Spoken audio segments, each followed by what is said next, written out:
Do you ever walk into a room and instantly feel smaller? Like everyone's judging you and you're already losing.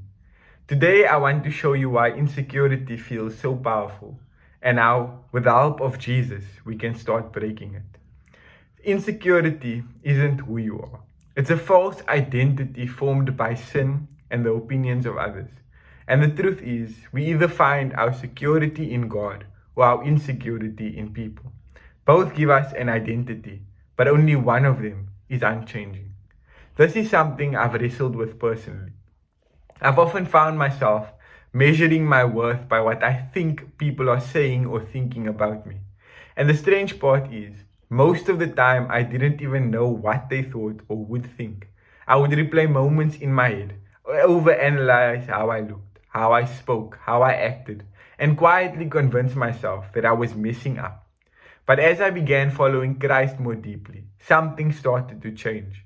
Not perfectly and not all at once, but the standard by which I measured my worth began to change.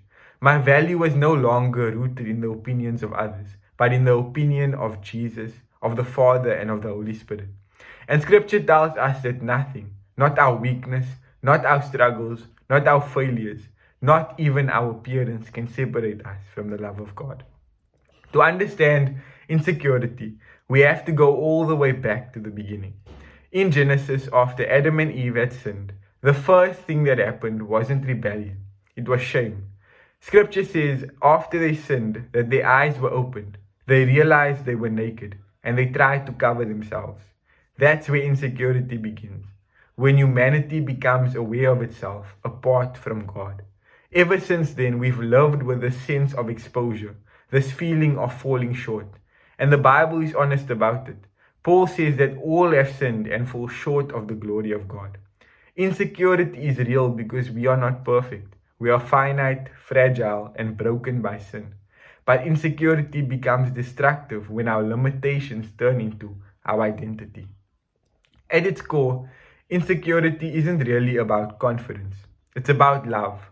We want to be accepted, chosen, and approved of.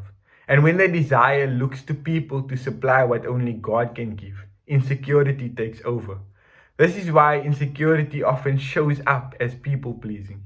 Paul says in Galatians, if I was still trying to please man, I would not be a servant of Christ. The issue isn't that we want love. The issue is where we look for it. When people become the judge of our worth, whether it be of our appearance, of our personalities, our identity is always unstable because people are changing. The gospel doesn't shame our need for love, though. It fulfills it.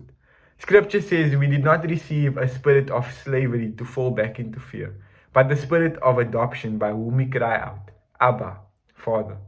Insecurity is living like an orphan. The gospel makes us children of God.